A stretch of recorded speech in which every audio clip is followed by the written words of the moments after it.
চৈত্র সেলে শপিং করতে কাল সন্ধ্যেবেলা রেডি হয়ে বেরিয়ে পড়লাম। আমি একা যাচ্ছি না, সুপ্রীতিও সাথে যাচ্ছে। অ্যাকচুয়ালি সুপ্রীতি ফোন করলো, পাঠানপুরে রাধাকৃষ্ণ ব্যাংকোয়েটে ঠিক গ্রাউন্ড ফ্লোরে একটা এক্সিবিশন চলছে, চৈত্র সেল চলছে। ওখানে সুপ্রীতি একটা স্টল নিয়েছে।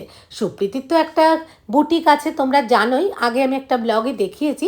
তো ও একটা স্টল নিয়েছে, বললো দিদি চলো, গরম পড়ে গেছে, চৈত্র সেলে তো তুমি অনেক কেনাকাটা করো, ওখান থেকে কিছু কেনাকাটা করো। আমি বললাম ঠিক আছে চল।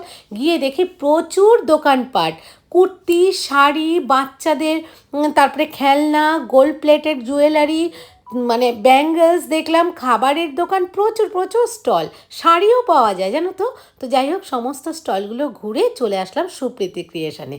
এখানে দেখে অবাক হলাম, 100 টাকা থেকে কুর্তি শুরু, কি অবস্থা! 100 টাকায় আজকাল একটা ভালো গামছাও পাওয়া যায় না, অথচ সুপ্রীতি ক্রিয়েশন 100 টাকায় কুর্তি দিচ্ছে।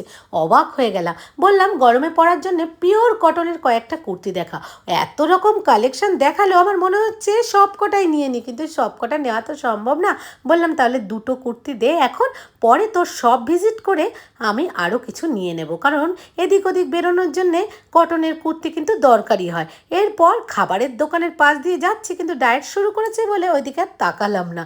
তারপরে ভাবলাম ডলের জন্যে কয়েকটা ব্যাঙ্গলস নিয়ে নিই, কি দারুণ দারুণ ব্যাঙ্গলস দেখলাম। তো সুপ্রীতি ডলকে ভিডিও কল করে পছন্দ করে এখান থেকে ডলের জন্যও নিয়ে নিল। একটা ছোট্ট সামান্য উপহার আমাদের তরফ থেকে। উপহার লাল শাড়ি পরে যে দিদিটা দেখছো, এই এক্সিবিশনের অর্গানাইজার কিন্তু এই দিদি। আর 700 টাকার উপরে কেনাকাটা করলে গিফট কুপন পাওয়া যাচ্ছে জানো তো, একটা গিফটও দিচ্ছে। আমি এরকম দুটো গিফট পেয়েছি। আর এই হচ্ছে দীপশিখা, ও আমার পরিচিত। ওর শপেও ভিজিট করলাম, ওখানেও অনেক রকম কুর্তি, তারপরে আরও কিছু আছে। কিন্তু যেহেতু আমি সুপ্রীতির দোকান থেকে নিয়েছি, কুর্তি নিলাম না, কয়েকটা বাসন, জলের বোতল এগুলো নিলাম। 1000 টাকার উপরে কেনাকাটার জন্য ও একটা গিফট দিল।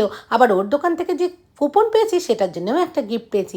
এদিকে উঠছি, বায়না করছে খেলনা নেবে, ওর মা তো কিছুতেই দেবে না। আমি একটা খেলনা কিনে দিলাম। তারপরে সুপ্রীতিকে বললাম তুই তোর শপে থাক, আমি চলে আসলাম বাড়ির দিকে। কি কি এনেছি পরের ব্লগে দেখাবো।